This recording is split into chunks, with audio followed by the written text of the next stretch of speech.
Cluster ബോംബുകൾ പ്രയോഗിച്ച് ഇസ്രയേലിന്റെ അയൺ ഡോമിനെ മറികടന്ന ഇറാന്റെ മിസൈൽ താവളങ്ങളും ലോഞ്ചറുകളും തകർത്ത ഇസ്രയേൽ. യൂറോപ്യൻ നേതാക്കളുമായി ഇറാൻ നടത്തിയ അനുരഞ്ജന ചർച്ചകൾ പരാജയപ്പെട്ടു എന്ന വാർത്ത കൂടി വരികയാണ്. നമുക്കിപ്പോൾ ബി പി ജെയിംസ് ചേരുന്നു. Good morning B P James. ഈ പശ്ചിമേഷ്യയിൽ ഇങ്ങനെ തുടങ്ങിക്കഴിഞ്ഞാൽ മറ്റുള്ള രാജ്യങ്ങൾക്കൊക്കെ ഭയങ്കര ബുദ്ധിമുട്ടാകുമല്ലോ ബി പി? തീർച്ചയായിട്ടും എസ്കെൻ, ഒരു യുദ്ധം ഉണ്ടാക്കുന്ന പ്രശ്നങ്ങൾ എന്ന് പറയുന്നത് അതീവ രൂക്ഷമാണ്. ഇപ്പോൾ 3 യുദ്ധമാണ് 3 സ്ഥലങ്ങളിലായിട്ട് നടക്കുന്നത്.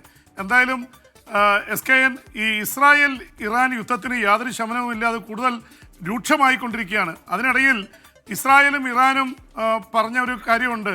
കഴിഞ്ഞ ദിവസം നടത്തിയ ആക്രമണം അയൺ ഡോമുകളെയൊക്കെ തകർത്തുകൊണ്ട് ഇറാൻ്റെ മിസൈലുകൾ പല സ്ഥലങ്ങളിൽ ഒരേ സമയത്ത് പതിച്ചതിനെ കുറിച്ചാണ്. അത് ക്ലസ്റ്റർ ബോംബുകളാണെന്ന് ഉള്ള വെളിപ്പെടുത്തൽ വരുന്നു. ക്ലസ്റ്റർ ബോംബുകൾ സാധാരണ ജനവാസ മേഖലയിൽ പ്രയോഗിക്കാൻ പാടില്ലെന്നാണ് വെപ്പ്. പക്ഷേ ഉക്രൈൻ റഷ്യ യുദ്ധത്തിലും റഷ്യ അത് പ്രയോഗിച്ചിരുന്നു. ഇസ്രായേലിനെ കുറിച്ച് അങ്ങനെ ആരോപണം ഉണ്ടായിരുന്നു. പക്ഷേ ക്ലസ്റ്റർ ബോംബുകൾ ഉപയോഗിച്ചിരിക്കുന്നു ഇറാൻ എന്നുള്ള വാർത്തകൾ അതിശക്തമായിട്ട് വരികയും ഇസ്രായേൽ അത് ആരോപണം ഉന്നയിക്കുകയും ഇറാൻ അക്കാര്യത്തിൽ മൗനം പാലിക്കുകയും ചെയ്യുന്ന അവസ്ഥയാണ്. ക്ലസ്റ്റർ ബോംബുകളുടെ പ്രത്യേകത, ഒരു ബോംബറിൽ നിന്ന് 20-30 ശകലങ്ങളായിട്ട് ഇത് ചിതറിത്തെറിച്ച് പല സ്ഥലങ്ങളിൽ ഒരേ സമയത്ത് വന്ന് വീഴുന്നു. ഇത് ഒരുപക്ഷെ നമ്മൾ ഇന്നലെ പറഞ്ഞതാണ്, ഈ മഹാഭാരതത്തിലെ ഗാന്ധീവത്തെക്കുറിച്ച്. അർജുനൻ പ്രയോഗിക്കുന്ന ഗാന്ധീവം എടുക്കുമ്പോൾ 10, തൊടുക്കുമ്പോൾ 100, കൊള്ളുമ്പോൾ 1000 എന്ന് പറയുന്ന പോലെ അത് തൊടുക്കുമ്പോൾ 1 ആണെങ്കിലും പിന്നീട് 10, 20, 30 ആയിട്ട് അത് പടർന്ന് പല മേഖലകളിൽ. ഇപ്പോൾ ആദ്യം പ്രയോഗിച്ച ഇറാൻ്റെ ഈ ക്ലസ്റ്റർ ബോംബുകൾ ടെഹ്റാന് സമീപം 7 കിലോമീറ്റർ ചുറ്റളവിലാണ് പ്രയോഗിച്ചത്.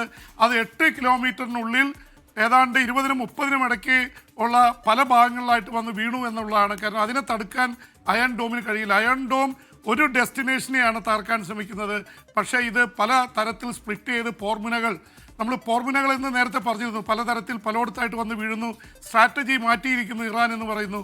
എന്തായാലും ഈ മിസൈലുകൾ തൊടുക്കുന്ന താവളങ്ങളും അതുപോലെ തന്നെ അതിൻ്റെ ലോഞ്ചറുകളും ലക്ഷ്യം വെച്ചാണ് ഇസ്രായേൽ ഈ ദിവസങ്ങളിൽ ആക്രമണം നടത്തിയത്. ആക്രമണം കുറുക്കി കൊള്ളുന്നുണ്ട്. ഒരുപാട് മിസൈൽ യൂണിറ്റുകൾ തകർക്കപ്പെടുന്നുണ്ട്. അതുപോലെ തന്നെ ആണവ കേന്ദ്രങ്ങൾ ആക്രമിക്കുന്നു പറഞ്ഞ പോലെ തന്നെ ആണവ കേന്ദ്രങ്ങളും ആണവ കേന്ദ്രങ്ങളിലേക്കുള്ള സെൻട്രിഫ്യൂഗും ഒക്കെ ചെയ്യുന്ന യൂണിറ്റുകളും ഇസ്രായേൽ തകർത്തുകൊണ്ടിരിക്കുകയാണ്. ഇതിൻ്റെ ഇടയ്ക്ക് 400-ലേറെ പേർ ഇറാനിൽ കൊല്ലപ്പെട്ടു എന്ന് ഇറാൻ സമ്മതിച്ചിട്ടുണ്ട്. പക്ഷേ ഹ്യൂമൻ റൈറ്റ്സ് വാച്ച് പറയുന്നത് ഇപ്പോൾ കൊല്ലപ്പെട്ടവരുടെ സംഖ്യ 650ഓളം ഇറാനികൾ കൊല്ലപ്പെട്ടു എന്നാണ്. ഇവിടെ 25 പേർ കൊല്ലപ്പെട്ടിട്ടുള്ളൂ എന്ന് ഇസ്രായേൽ പറയുന്നു. പക്ഷേ ഇതിനേക്കാൾ കൂടുതൽ മരണസംഖ്യ ഉണ്ടെന്നുള്ള കാര്യത്തിൽ യാതൊരു സംശയവുമില്ല. പക്ഷേ ഇസ്രായേലിന് കിട്ടിയിരിക്കുന്നൊരു ഗുണം, അവിടുത്തെ ഈ അലാം ചെയ്യുന്ന അല്ലെങ്കിൽ സൈറൻ കറക്റ്റായിട്ടാണ് വരുന്നത്. അത് വരുന്ന സമയത്ത് തന്നെ ബങ്കറുകളിലേക്ക് ആൾക്കാർ ഓടി ഒളിക്കുന്നു. 12 മിനിറ്റ് എടുക്കും ഒരു ബാലിസ്റ്റിക് മിസൈല് ഇറാനിൽ നിന്ന് 1300 മുതൽ 1500 കിലോമീറ്റർ യാത്ര ചെയ്ത് അവിടെ എത്താൻ. അതിനുള്ളിൽ 12 മിനിറ്റിനുള്ളിൽ ആൾക്കാർക്ക് തൊട്ടടുത്തുള്ള ബങ്കറുകളിൽ ഓടി ഒളിക്കാൻ കഴിയുന്നുണ്ട്. ഒരു പക്ഷേ അതുകൊണ്ടായിരിക്കാം ഇസ്രായേൽ കൂടുതൽ ആൾക്കാർ കൊല്ലപ്പെടാതിരിക്കുന്നത്. എന്തായാലും ഇസ്രായേലിൽ നിന്നും ഇറാനിൽ നിന്നും 100 കണക്കിന് ആൾക്കാരെ, ഇന്ത്യക്കാരെയും ചൈനക്കാരെയും ഒക്കെ അവിടുന്ന് കൊണ്ടുപോകുന്നതിൻ്റെ വാർത്തകൾ വരുന്നുണ്ട്.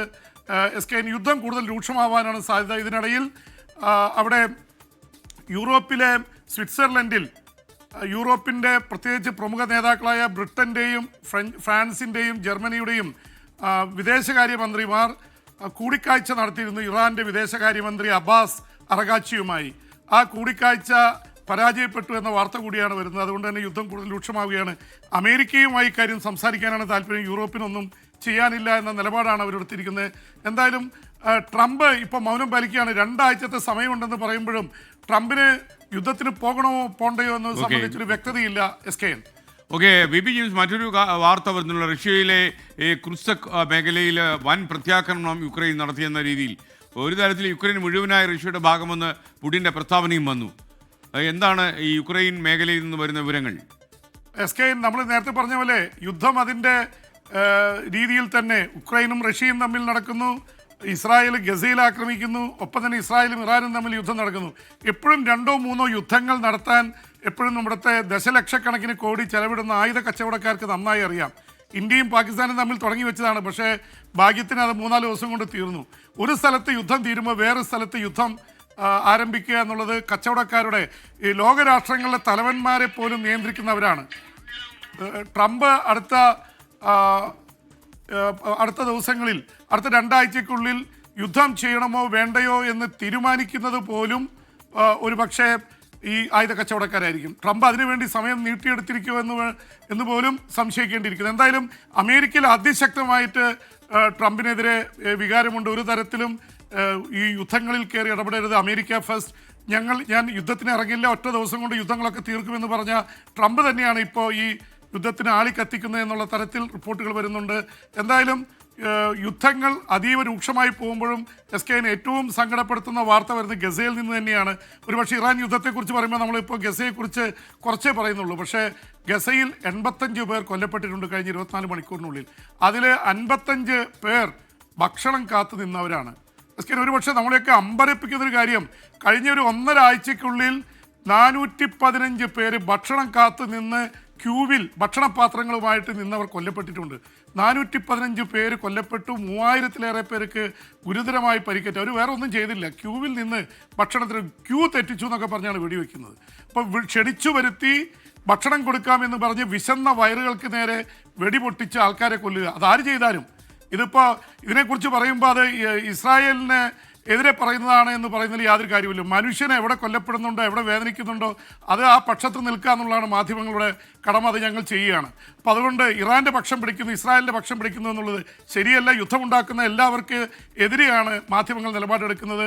അത് ഇപ്പോൾ TV സ്റ്റേഷൻ തകർത്തു ഇറാൻ്റെ, അതിന് എന്ത് തരത്തിലായിരിക്കാൻ കഴിയും? 2-3 ജേർണലിസ്റ്റുകൾ കൊല്ലപ്പെട്ടു, നിരവധി പേർക്ക് പരിക്കേറ്റു. അപ്പോൾ ആശയത്തെ തോക്കുകൊണ്ട് അടിച്ചമർത്താനാവില്ല എന്നുള്ളത് തന്നെയാണ് തെളിയുന്നത്. SKN.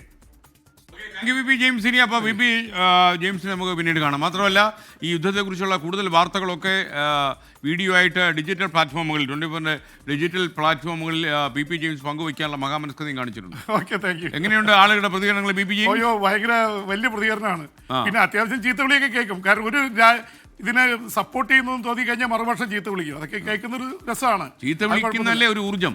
അല്ല, അതൊക്കെ തീർച്ചയായിട്ടും. നമ്മളിപ്പോ ഈ ഓരോരുത്തർ പറയുന്ന അഭിപ്രായം കേട്ട് സത്യത്തിന്റെ ഭാഗത്ത് നിന്ന് മാറുന്ന പ്രശ്നമില്ല. ഇറാന്റെ ഭാഗത്തു നിന്നാണ് കൃത്യമായിട്ട് കാര്യങ്ങൾ, ഇറാനെ സപ്പോർട്ട് ചെയ്യും, അല്ലെങ്കിൽ ഇസ്രായേൽ. പക്ഷേ യുദ്ധത്തെ സപ്പോർട്ട് ചെയ്യുന്നില്ല, ന്യായമായ കാര്യങ്ങൾ നടത്തുന്നവരുടെ കൂടെ നിൽക്കാനാണ് ഇഷ്ടം. പക്ഷേ ഇപ്പോഴത്തേതിൽ ഇസ്രായേലിന് ഇറാനെയും അമേരിക്കയും ഒന്നും സപ്പോർട്ട് ചെയ്യാൻ പറ്റില്ല. ഇവർ ജനങ്ങൾക്കുണ്ടാക്കുന്ന ഇത് വലിയതാണ്. SKN പെട്രോളിൻ്റെയും ഡീസലിൻ്റെയും വില കൂടി. ഇപ്പോൾ വണ്ടിയിലടിക്കുന്ന പെട്രോളിനും ഡീസലിനും കൂടെ വില കൂടുമ്പോഴാണ് യുദ്ധത്തിൻ്റെത് യഥാർത്ഥത്തിൽ സാധാരണക്കാരായിട്ടുള്ള മനുഷ്യരെ കാണാൻ പോകുന്നത്. മഴയാണ്, വലിയ പട്ടിണിയിലേക്ക് ആൾക്കാർ പോവുകയാണ്. അതിനിടയിലാണ് പെട്രോളിൻ്റെയും ഡീസലിൻ്റെയും വില കൂടി, മീനിൻ്റെയും തീർച്ചയായിട്ടും നിത്യോപയോഗ സാധനങ്ങളുടെ വില കൂടും. ഇതിന് റിലേറ്റഡ് ആയിട്ടുള്ള ഒരുപാട് പ്രശ്നം ഉണ്ടാകും. എന്തായാലും BP ഈ വില കൂട്ടുന്നതിനെ കുറിച്ച് ഒരു വീഡിയോ പങ്കുവയ്ക്കൂ നമ്മുടെ ഡിജിറ്റൽ പ്ലാറ്റ്ഫോമിൽ. Okay, thank you VP James. ഇനി നാളെ കാണാം. Okay, thank you.